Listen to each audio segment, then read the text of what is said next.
Happy New Year. Hello, welcome to the Monday, January 7th meeting of the Green Bay Plan Commission. First item on the agenda is roll call. Jim Gilbert, Chair, present. Sid Bremer, Vice Chair, is excused, I believe. Alder Veronica Corpus Dax. Present. Commissioner Lisa Hanson. Present. Commissioner Jacob Miller. Present. Commissioner Rhonda Petrowski. Present. And Commissioner Jerry Wisbicki. Present. Thank you. Next item, approval of the agenda for the January 7th, 2019 meeting. Motion approved. Second. We have a motion by Commissioner Wisbicki, second by Commissioner Hanson to approve. All in favor, say aye. Aye. Opposed? That agenda is approved. Next item, approval of the minutes from the November 26th, 2018 meeting. of the Green Bay Motion Planning approved. Commission. Second. We have a motion to approve by Commissioner Wisbicki, second by Alder Veronica Corpus Dax. All those in favor say aye. Aye. Opposed? That is approved. Regular business, item 1. Consideration with possible action on a request to vacate a public service way and alley located near the corner of North Adams Street and Pine Street, submitted by 304 North Adams, Green Bay, LLC. Thank you. This proposal goes along with the next agenda item, which is an easement discontinuance. To familiarize you with the site, we're looking at the Hotel Northland here. So this is North Adams, or Northland Avenue, and then Pine Street. The original request that came in was to vacate and to discontinue all easements in both the serviceway, which is highlighted here, and then the alleyway, which is here. After some discussion with some of our utility providers, we are going to recommend that this serviceway area can be vacated. The intent is to have this be part of the facilities with the Hotel Northland, so they're looking to be able to extend their liquor license. To do that, there needs to not be public right-of-way in the in-between. So once this is vacated, this will get split off, adjoined to the parcels. They can combine if they would like to, or they can leave them separated. Then they'll be able to extend their liquor license to that parcel. With that, we would be requesting to retain the easement for the entire width of the area for a pedestrian way, and then also for all existing public utilities. And there is an added condition on the next slide that does have that WPS came in late with an addition for an easement on there as well. Concerning the alleyway, we are recommending not vacating this. This still has a lot of public utilities we want direct access to, as well as private utilities, and it has access to our Pine Street ramp, which we are not intending to get rid of anytime soon. So maintaining the access would be important for that. Also, it provides fire access into the Pine Street ramp. So they did provide an ALTA survey that does show where all the lines are. So these lines would all be retained as public right-of-way. Everything that's in the public service way would be retained via easement. So with that, we are recommending approval with these conditions. This one, as I noted, was added today, was a late addition from WPS. And then we are recommending denial for the alley vacation. And the petitioner is aware and okay with this? Yep, we discussed it with them this morning. As long as they can combine the lots, they don't really care about the rest of it, so. Okay, thank you. So there's not really a use for the alleyway like there is the other parcel? I'm sorry. On the north side? Oh, this one? Yeah, Yeah. there's a purpose for that they need to combine so that they can have one liquor license, but the alleyway, there isn't a purpose for that the way there is for that. No, I think it would just be to expand the lot boundaries, just to Okay. get more area. But the public alley is used quite a bit. The serviceway, you know, those were kind of old school to have the serviceway versus the alleyway. Anything that's in there can be held by the city via easement, but to give up access to the public alley would just cut us off the access to this part of the ramp, so we don't want to do that. Thank you. Any further discussion? No. The chair would entertain a motion. Motion approved as presented. Second. We have a motion by Commissioner Wisbicki, second by Commissioner Petrowski, to approve the recommendation. Any further discussion? Hearing none, I would ask that you cast your vote.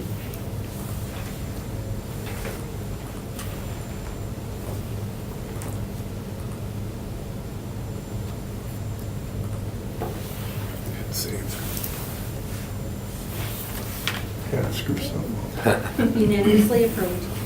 Thank you. It was unanimously approved. Next item, item 2. Consideration with possible action on the request to approve an easement discontinuance located near the corner of North Adams Street and Pine Street, submitted by 304 North Adams, Green Bay LLC. Thank you. Same exact application, same request. We are recommending denial. We'd like to retain all easements that are in the area and then create additional ones to go along with that. So nothing needs to be released as far as easements are concerned. Motion approved. Second. We have a motion to approve the denial, come by Commissioner Wisbisky and a second by Commissioner Henson. Any further discussion? Hearing none, I would ask that you cast your vote.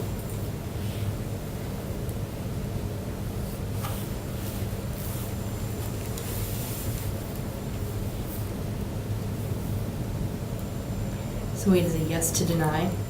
Okay. Unanimously approved. Thank you. Item 3, consideration with possible action on a request to approve an easement discontinuance at 321 Moon Valley Drive, submitted by Morrow and Associates. Thank you. This is on the east side. This is 43 out here. Almost all of this has been subdivided out except for some parcels that are closer to the highway. This is one of those. So there's an existing home here. They have submitted for a 3-lot CSM. All these will be new residential homes. The lot division will basically look like this. I think I have on the next slide that they're proposing. When it was originally platted, there was a utility easement that ran through north-south of the property. It is not used that anyone can find. We don't see any utilities. There's not been an ALTA survey done though. That'll be done during the CSM. So with that, they're just looking to release that easement so that way they can do a division without it impacting any of the future property owners having to do that release of the easement at that time.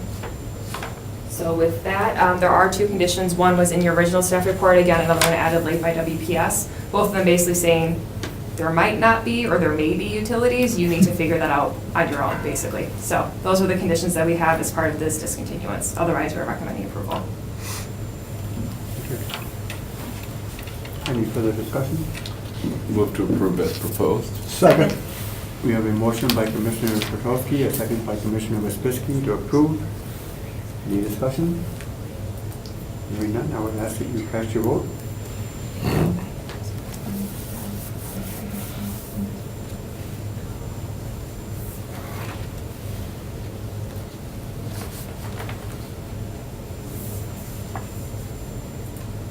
Unanimously approved.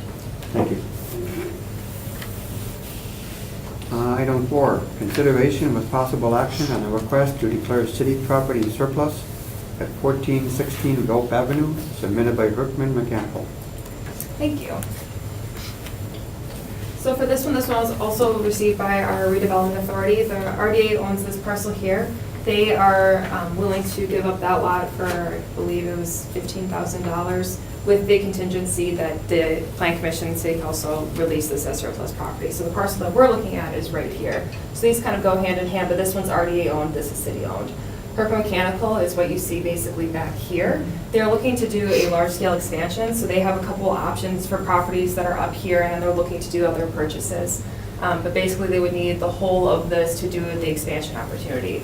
So with the declaration of surplus, they would be able to negotiate out the price with our assessors and purchasing offices, and then be able to combine with the RDA lot, so that way they have a little bit more surface area to work with that expansion area. So it is contingent on a couple of different private deals going through, but either way, this property would be eligible for surplus because it is developable as it sits now. So to do the surplus, even if it doesn't get picked up by Herkman, somebody else would be able to pick it up because it is a developable lot. So with that, we are recommending approval with the following conditions. We would like it to be a direct sale to the applicants, that way other property owners are not able to pick up this property before the applicant has the opportunity to do so. So that can be worked out with the purchasing office. And then because this was picked up with right-of-way acquisition funds for Belva Avenue, those funds would then need to go back into that fund once this is acquired through that process. Thank you. Motion approved. Second. We have a motion to approve by Commissioner Wisbisky, a second by Commissioner Hanson. Any further discussion? Hearing none, I would ask that you cast your vote.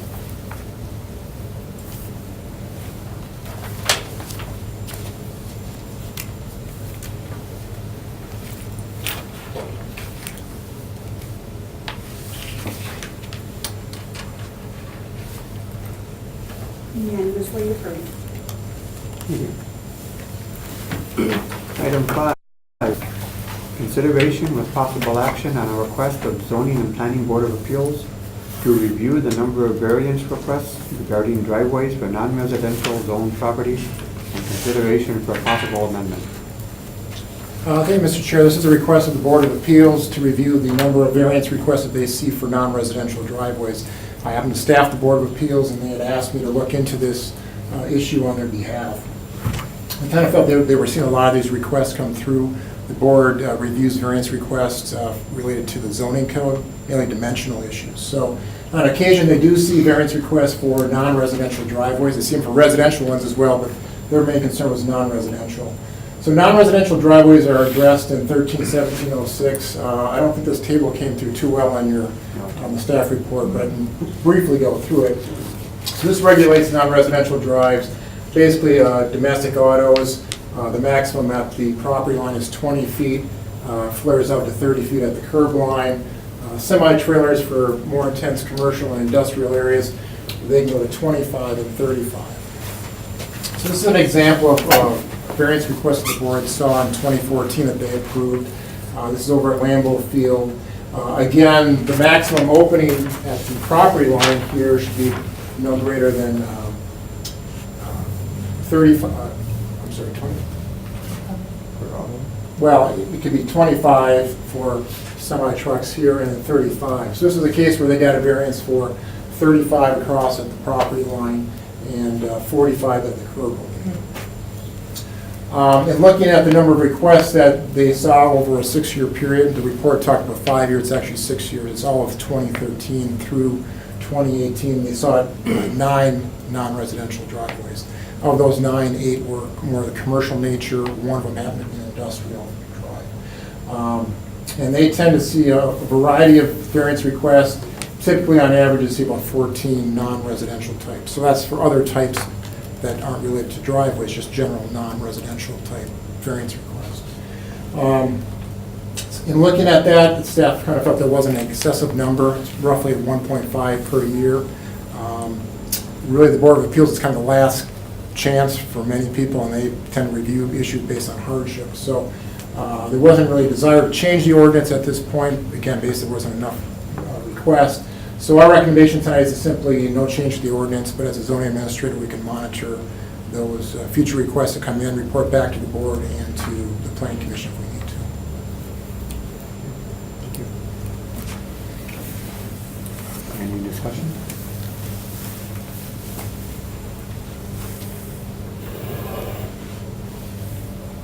Is there anybody here to speak? I don't believe so, no. No, I shared this information with the board already as well. Motion approved. Second. We have a motion to approve the recommendation by Commissioner Wespisky, second by Commissioner Pekowski. Any further discussion? Hearing none, I would ask that you cast your vote.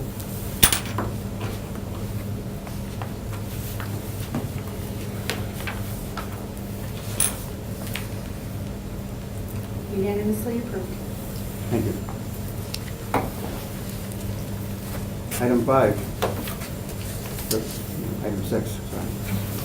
Consideration with possible action on the request to approve a plat right-of-way for Erie Road submitted by the Improvement Services Committee. Thank you. This one, we saw the northern portion of this project being referred to us in fall of 2017, which we approved. We are looking at Erie Road, which is right here. We originally did Mason all the way down to Pattywood Lane. Now we're looking Pattywood all the way down to the southern city limits.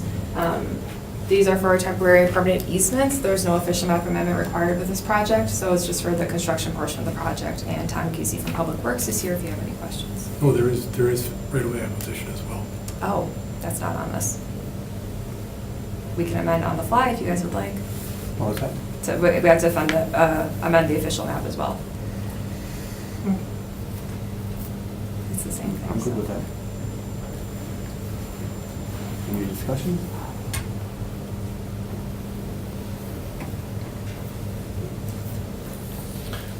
So I guess my motion would be to approve the request as submitted and to amend, to include an amendment to the map for right-of-way as well. To reflect The this. official.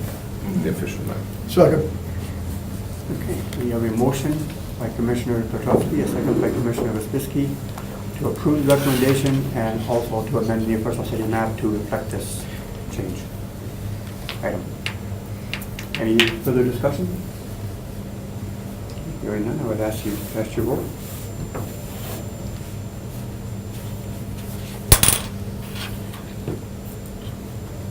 Unanimously approved. Thank you.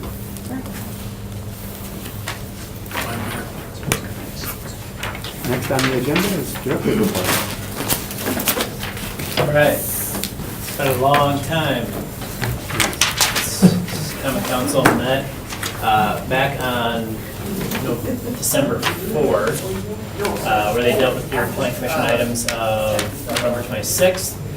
Just four items on there, that's approving drainage easement, discontinuance, 1208 Wolverine Court, vacating the right-of-way north of Deckner Avenue, subdivision variance for 1717 Morrow, and approving subdivision variance on Burns Avenue. All those were approved.